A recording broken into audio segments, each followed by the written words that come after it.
This week in the Pentagon, the Secretary of Defense tells lawmakers that 3 brigade combat teams could be ready for deployment to Afghanistan by early spring. The President has decided to send more troops to Afghanistan in response to resurgent extremism and violence reflecting greater ambition, sophistication, and coordination.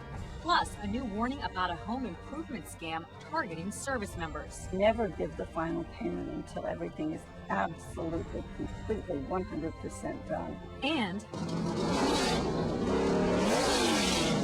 some of NASCAR's biggest names roaring to Walter Reed and park their rides. Thanks for your commitment to keeping everybody in this country, and frankly, many around the world, safe. Welcome to This Week in the Pentagon.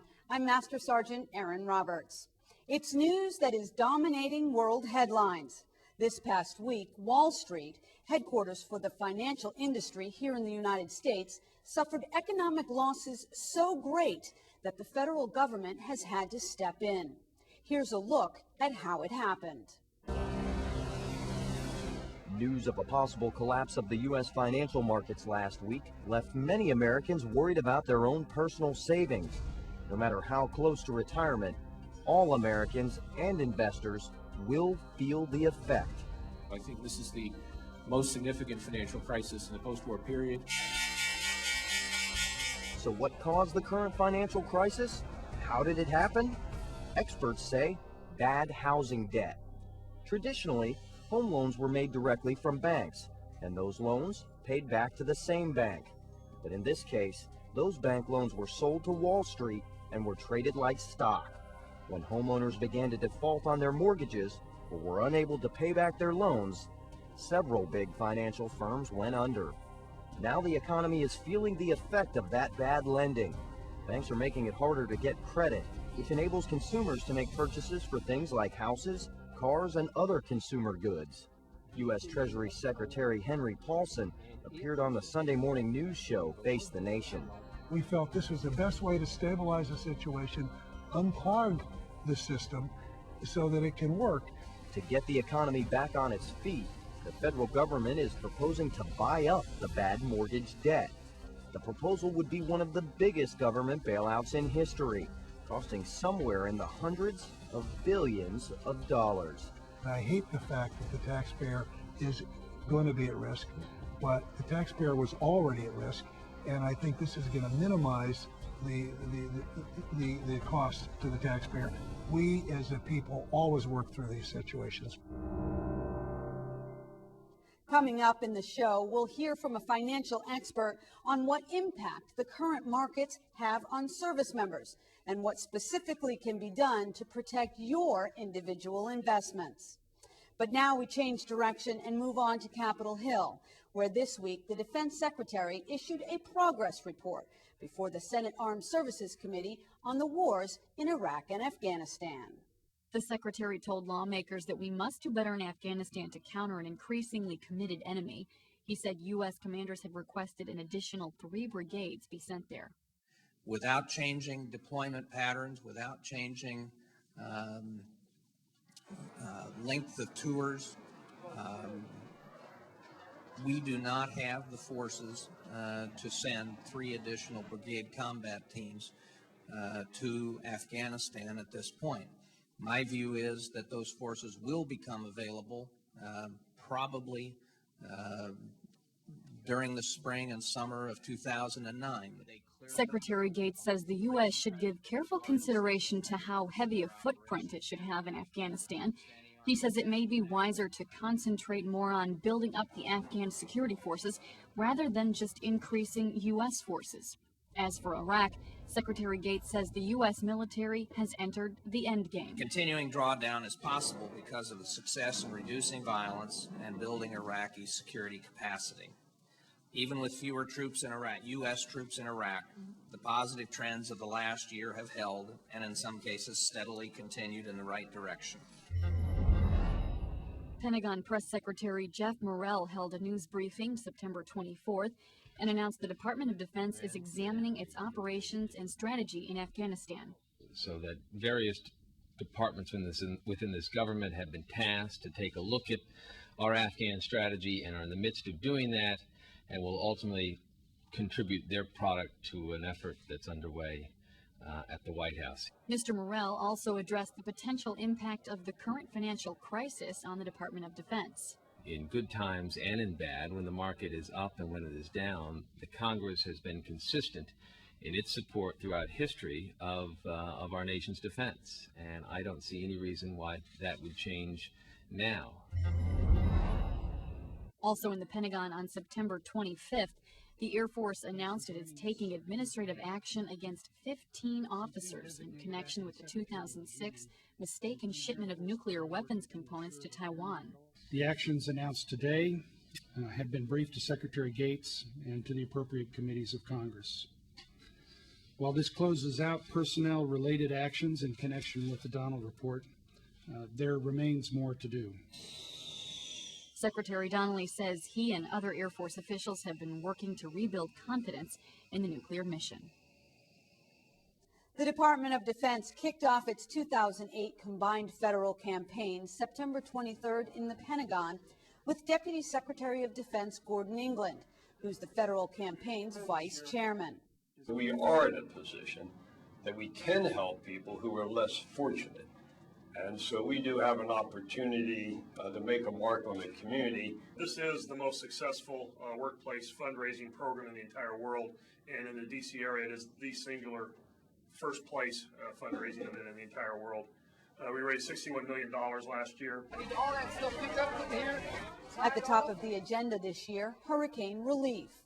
The CFC has identified a list of charities currently involved in disaster relief efforts for Hurricanes Gustav and Ike. This week, the mayor of Galveston, Texas, asked Congress for $2.5 billion in emergency funding to help that area ravaged by Hurricane Ike. Meantime, many residents are returning home to ruins as sailors and Marines help the hard-hit island with its recovery after the storm.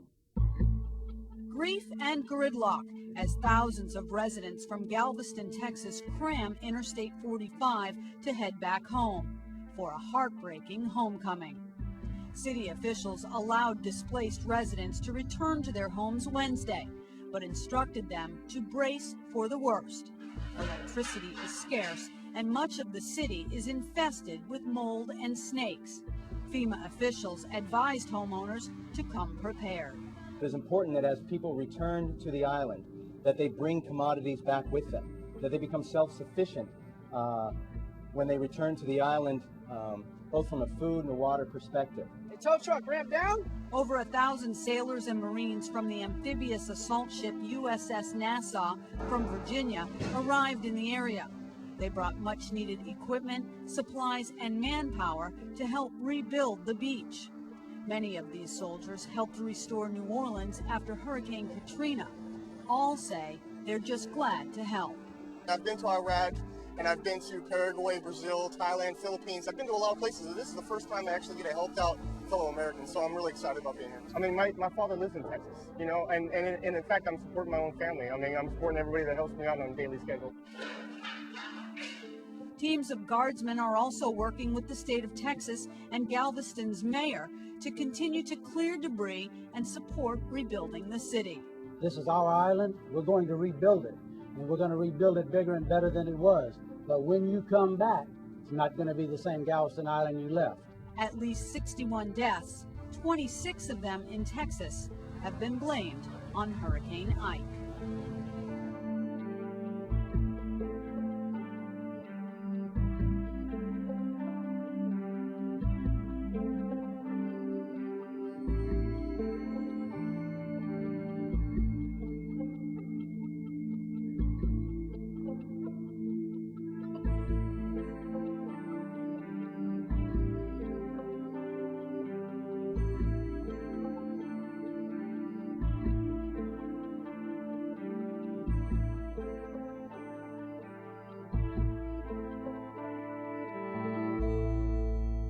Families of the fallen gathered this past week on the National Mall in Washington for a time of remembrance.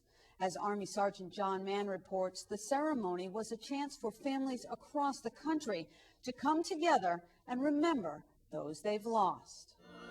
Families who have lost loved ones in America's conflicts came together on September 20th for a time of remembrance.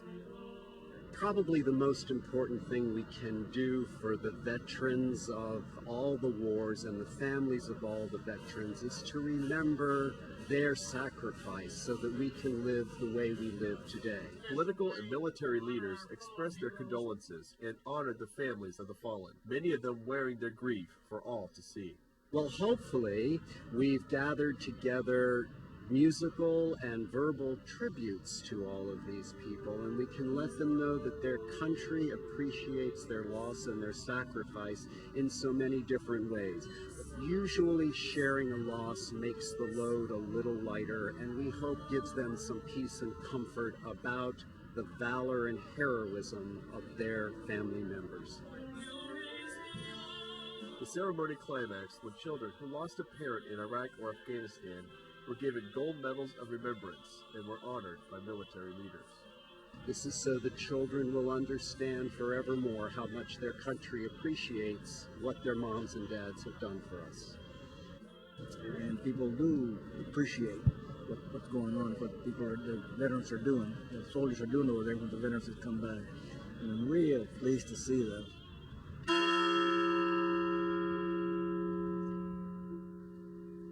This was the third time of remembrance ceremony designed for only one purpose: to help those suffering from a loss know they need not suffer their grief alone. For This Week in the Pentagon, I'm Army Sergeant John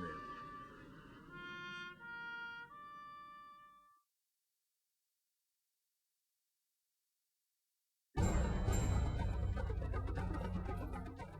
Welcome back to This Week in the Pentagon. With the current state of the economy and many Americans expressing concern about their retirement and savings accounts, we recently spoke with financial expert and author Dave Ramsey. We asked him to provide insight on the financial crisis and offer his advice to service members with thrift savings plans. Everywhere you look, the news about the economy appears grim. And lately it's sent Wall Street on a wild ride that's left many people feeling uneasy about what to do with their money. However, Dave Ramsey, a best-selling author on finances and the host of Payday, which airs every month on Around the Services, says things are not as bad as they seem. People are afraid, they're worried that their bank is going to collapse or that their 401k is going to become worthless if it's in mutual funds, and both are false. Your bank is safe, you're fine. Especially if you've got under $100,000, it's FDIC insured. And your mutual funds are going to be fine. They're going to go down, they're going to go up. That's how the stock market works. But 100% of the 10-year periods in the stock market's history have made money. Mr. Ramsey's outlook for the future suggests the economy will turn around, but he does admit there will be more economic pain in the short term. He says the worst thing you can do is get emotional about what stocks do on a day-to-day basis. You don't get hurt on a roller coaster as long as you don't jump off while it's running. So stay on the thing, ride it out, and have that long-term mentality, and you'll be just fine. Taking a long-term approach is one reason Mr. Ramsey advises service members to put most of their investments in their thrift savings plan into the C Fund. Well, it means that when you invest money in your TSP and you select the majority of the money going into the C, you're investing in companies like Microsoft, Home Depot, McDonald's, Coca-Cola, these kinds of major companies that are major brands in America, the best and brightest companies in America today. Besides the C Fund, Mr. Ramsey also recommends putting some money in the S Fund and the I Fund. But whichever TSP fund you choose to invest in, the important thing, says Mr. Ramsey, is to have faith in the U.S. economy. I've watched the market take hits for years and come back. Why? Because our economy is very resilient. And it's very diversified. There's a lot of different industries that do very well that have absolutely nothing to do with all the crap that's going on right now. We're going to be fine over time. The question many have, though, is how much longer will these turbulent times last? For This Week in the Pentagon, I'm Petty Officer Liz Murray. Federal authorities are warning about a new home improvement scam targeting service members. They say military personnel are particularly vulnerable, but there are ways to protect yourself. Navy Petty Officer Andrew Holloway reports. Service members are prime targets for the latest housing scam for several reasons. and it's not only because they often move around. Very often they're young people. They haven't had a lot of experience in the marketplace, and it may be that they're stationed away from family and friends. The Federal Citizen Information Center became aware of the loan scam through an email from a Texas soldier who had been told by a company he could receive loans for home improvement, which have been approved by Congress. We do not endorse individual companies, and the U.S. Congress does not approve loans. The first thing you should do, check with your local Consumer Protection Office. And ask if there have been any complaints filed against the company. Ask if the company is licensed to do business in that particular county, and find out if anybody on base has had any experience working with that company in particular. The FCIC says one of the most effective ways to find a good contractor is by word of mouth, and don't make a hasty decision, shop around. That if anybody gives you an offer and they say, yes, we'll repair your roof, but this offer is only good for today and you must sign immediately, that's a big red flag. You don't want to do that. You want to take your time, get a written estimate from any company that wants to do a home improvement business with you, and then take that same estimate and get another estimate from somebody else. Make sure you read the contract completely and get everything in writing. And remember that nothing anyone says to you is legally binding on them, so that if the salesman says, oh, don't worry about that, we will do X, Y, and Z, then you say, okay, I'd like you to write down X, Y, and Z right here on the contract and sign it.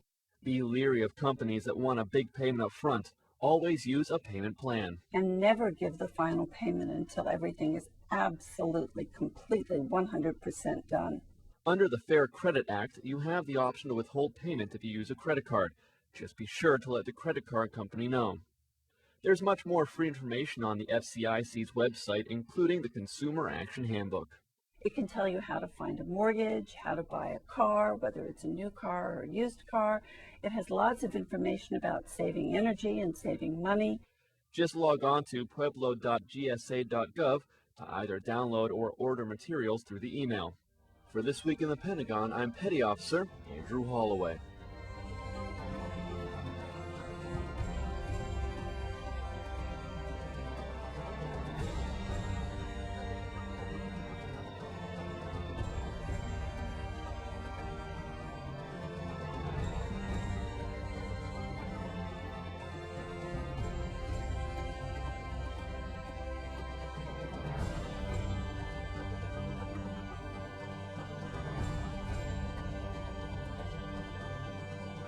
Coming up. What we learn here is leadership, and it's the same thing that we do in the Army. Good girl.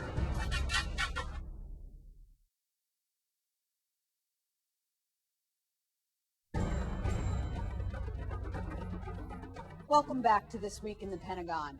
September 18th, the Navy christened its newest ship in a ceremony at the General Dynamics shipyard in San Diego. USNS Carl Brashear is part of the Lewis and Clark class of dry cargo and ammunition ships. The 689-foot vessel slid into the water for the first time as the granddaughter of the ship's namesake, Lauren Brashear, broke the traditional bottle of champagne against the bow. The ship honors Master Chief Petty Officer Carl Brashear, who joined the Navy in 1948 and was one of the first African Americans to graduate from the Navy diving school. He was also the first to qualify and serve as a master diver on active duty before having his leg amputated after being injured in a diving accident. He would later become the first person certified to dive as an amputee. After 31 years of service, Carl Brashear retired from the Navy in 1979. USNS Carl Brashear is scheduled to be delivered to the Navy's Military Sealift Command and begin operations next year. In more military history, as we celebrate the 100th anniversary of aviation, an important piece of that history was seen flying the skies over Tucson, Arizona.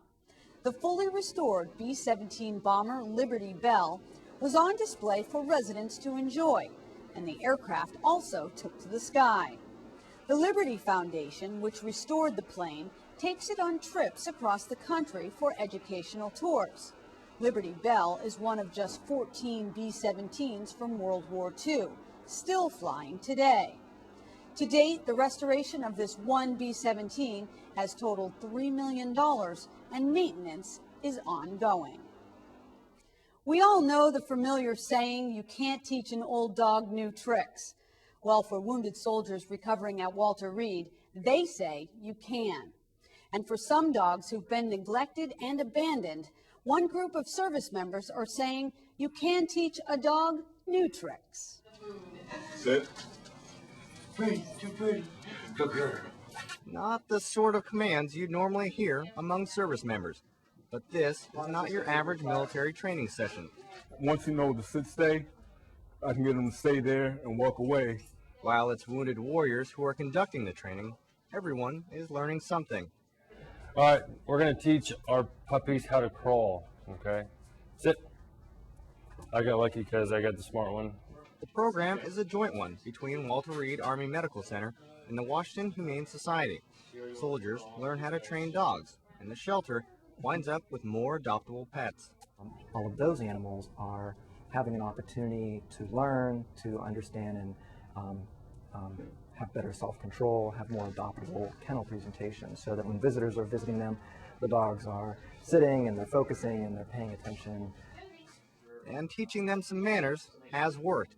All the dogs trained by the soldiers so far have gone to good homes. What number of breeds of dogs do you think are out there right now? Certificates are awarded for each of the 3 8-week phases. They get on the bed by your command, they come off by your command. Captain Lawrence Minnis found, while recovering from a viral infection in his brain, he needed to relearn leadership skills. In the Army, it's a pack. You can have faults in leadership, just like you would with a dog. And if you ever fought leadership, dogs are going to go crazy, have issues. And your soldiers are going to be the same way if you don't have control over them. Now, he'd like to pursue a career in animal care. I want to try to continue on with different things here. Try to help grow the program. Are you going to teach dogs to sit on their heads? Yeah. Sit on their heads, do all types of tricks. It's awesome just to be able to come over twice a week and pet a dog. You know? Staff Sergeant Matt Foster wants to use his training as he pursues a career in law enforcement. Come on, Reese. Sit. Down. Crawl. Good babies. Dog training isn't an exact science. You know, most things you deal with in the military are cut and dry. Left is left because I said so. But when you're dealing with dogs, you know, it's like dealing with people. You have dogs have just as big a personality, if not more so, than humans. And sometimes good order and discipline just dogs do. For This Week in the Pentagon, I'm Coast Guard Petty Officer Adam Eggers. Wounded warriors recovering at Walter Reed Army Medical Center got a special visit recently from a group of race car champions. They wanted to say thanks to those in uniform. Marine Sergeant Ted McDonald has the story. Some serious hardware was making noise recently on the Walter Reed campus, compliments of NASCAR. Warfighters got a first-hand look at the tools of the trade from the nation's premier stock car racing circuit. Wounded warriors also shared some quality time with some of NASCAR's best and brightest. Top drivers and officials from NASCAR got a first-hand look at warfighters on the mend in Walter Reed's rehab facility. It's becoming a regular trip for the racing pros. For 4 straight years, they've been coming to Walter Reed, reaching out to wounded warriors here. The annual house call by NASCAR's racing stars is a big shot in the arm for patients, staff, and family. It means so much to us for these folks to take the time out of their schedules, out of their busy schedules, to come down here and to say thank you to Walter Reed and to the wounded warriors and the soldiers for what we do. And as far as NASCAR top executives are concerned, the feeling is mutual. But what it really is our opportunity to say thanks. Thanks for your commitment to keeping everybody in this country, and frankly, many around the world, safe. NASCAR's top drivers have also been a central part of the one-on-one experience here at Walter Reed. They see wounded warriors as very special Americans. You realize that they're lots tougher and a lot stronger individuals than you are personally, you know, with the experience that they're having to go through and the recovery process and everything that it demands of them. Since 2005, NASCAR has shown its support for service members through DoD's America Supports You programs. And that's just fine with the folks here at Walter Reed. They're hoping that special bond with NASCAR continues. For This Week in the Pentagon, I'm Marine Sergeant Ted McDonald. That's our show this week. We want to thank all those involved for their contributions. Please tune in and join us again next week as we examine some of the top news stories surrounding the Department of Defense. For This Week in the Pentagon, I'm Master Sergeant Erin Roberts. Thanks for watching. We leave you now with these images of ongoing humanitarian relief efforts in Haiti.